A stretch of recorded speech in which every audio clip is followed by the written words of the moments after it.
dan Yateza, And together we are mahasiswa teknik perminyakan.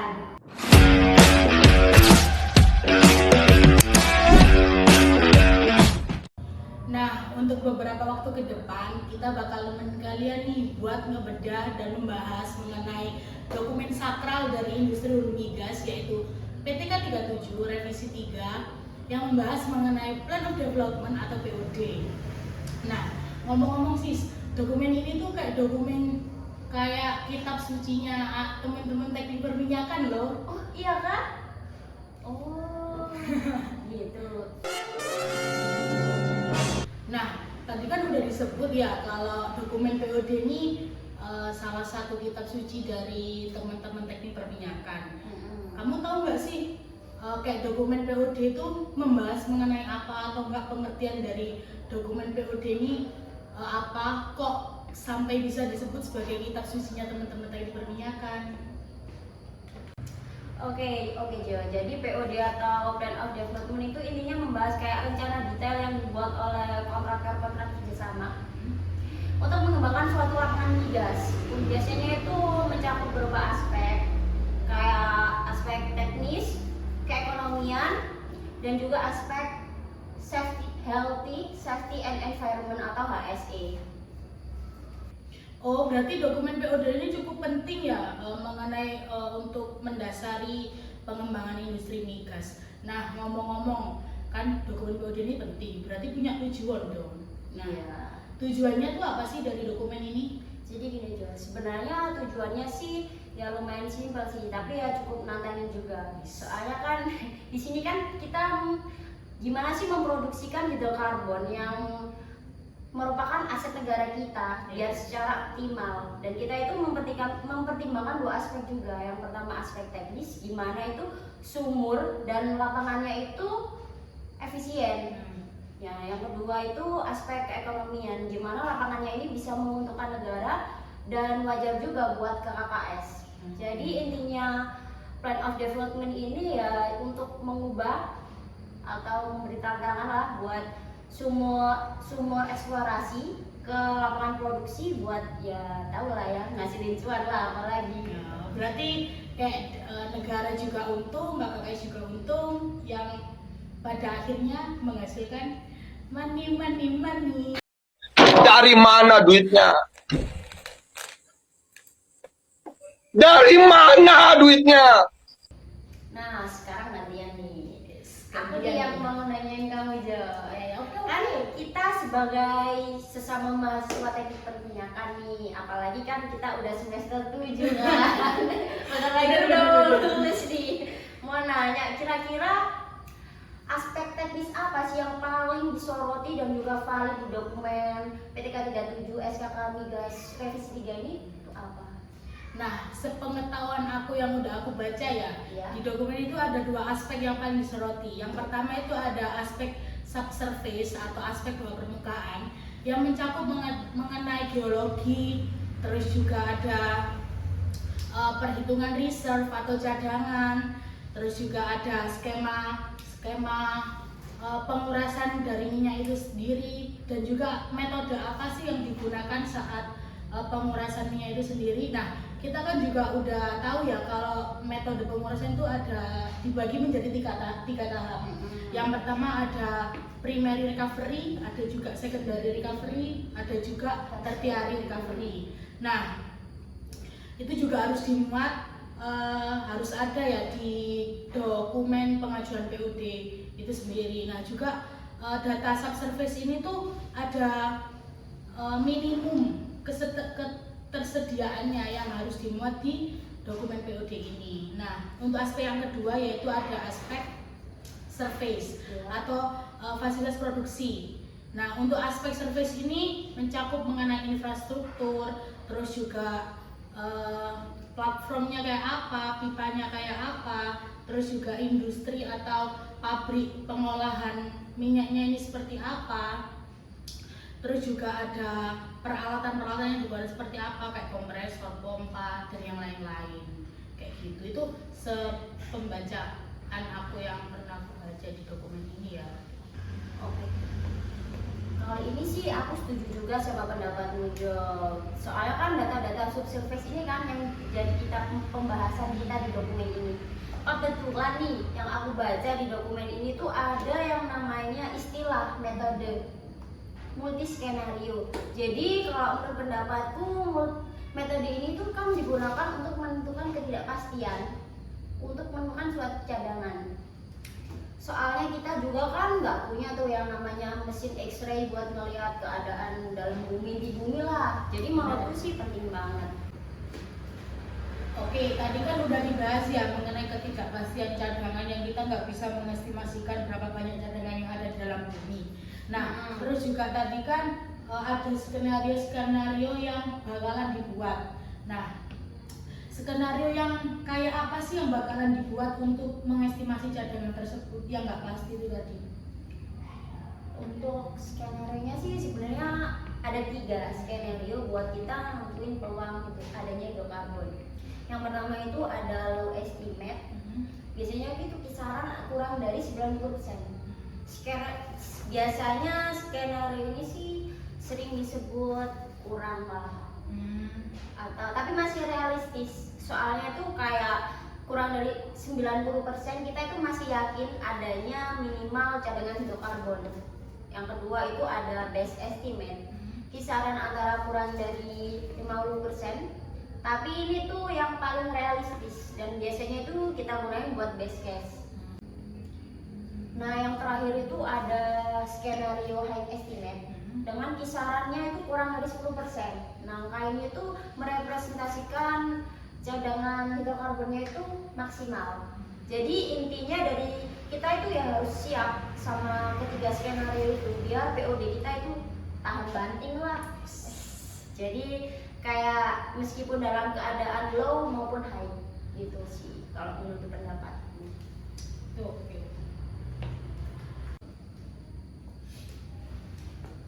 Nah, Jo, tadi kan masalah perencanaannya udah beres nih.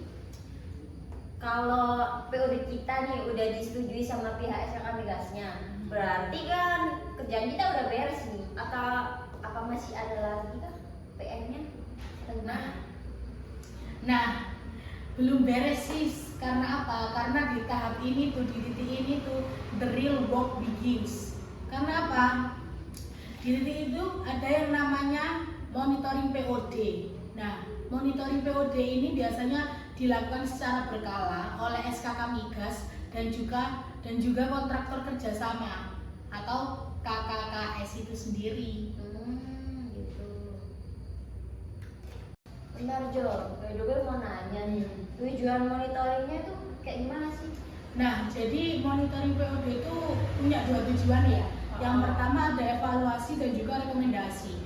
Nah, yang evaluasi ini digunakan untuk memastikan atau mengecek apakah pengembangan lapangan tersebut itu sudah sesuai gitu loh sama dokumen POD yang udah disetujui sebelumnya.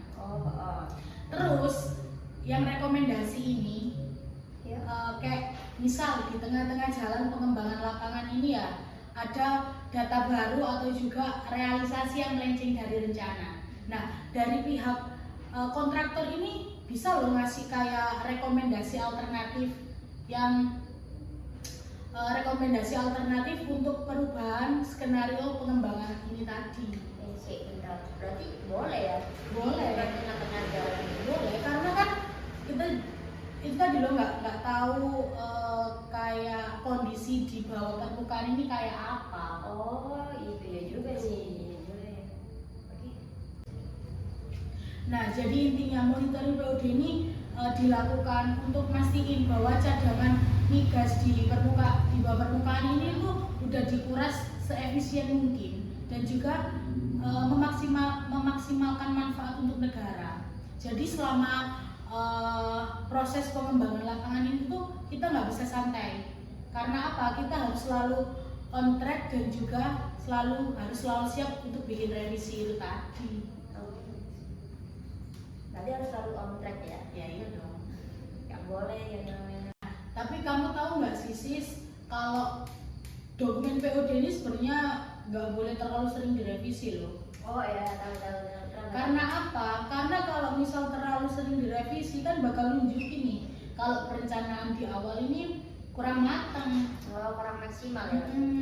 Nah, tapi kan juga namanya industri migas ya, kita kan juga nggak tahu gimana kondisi di bawah permukaan kita ini kayak apa. Terus juga seiring berjalannya pengembangan kan bakal ada data-data baru yang baru muncul, terus juga banyak faktor lain yang mempengaruhi. Iya. Nah, ngomong-ngomong masalah revisi nih, Waduh, kayaknya mau nanya nih.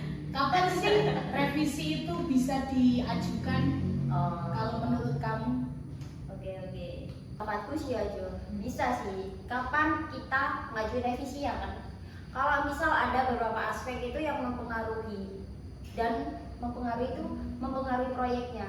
Jadi misal nih kayak adanya data perubahan subsurface. Misal ada temuan sumur baru. Nah, datanya ini beda jauh, yang data barunya itu beda jauh dari awal. Misal cadangan hidrokarbonnya itu lebih besar atau lebih kecil. Nah, yang kedua itu ini yang paling kuncinya, sering dijadiin bahan revisi, yaitu aspek keekonomian. Kayak misalnya nih, harga minyaknya itu tiba-tiba drop gila-gilaan drastis, terus biaya proyeknya atau capeknya itu kayak naik lah gara-gara inflasi. Terus kenapa kok aspek keekonomian ini jadi faktor kunci revisi? Ya soalnya kan POD kita kan tujuannya ya untuk nyari keuntungan negara kan. Kayak kalau misal tiba-tiba harga minyaknya drop gila-gilaan, biaya proyeknya naik drastis, ya otomatis proyek kita yang awalnya positif untung tiba-tiba jadi rugi kan, gitu sih. Berarti awalnya untung jadi buntung gitu ya? Iya.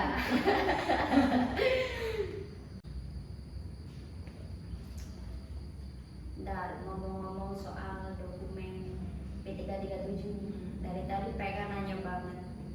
Kira-kira kamu tahu nggak sih kasus-kasus yang mengenai dokumen PTK 37 revisi 3 ini? Kasus kayak pelanggaran gitu ya? Nah, kalau sepengetahuan aku sejauh ini ya, dan juga di pemberitaan di media itu sejauh ini masih belum ada kasus yang berdasarkan pelanggaran pada dokumen POD PTK 37 revisi 3 ini. Tapi untuk isu-isu dan peringatan dari pemerintahan untuk KKKS ini ada.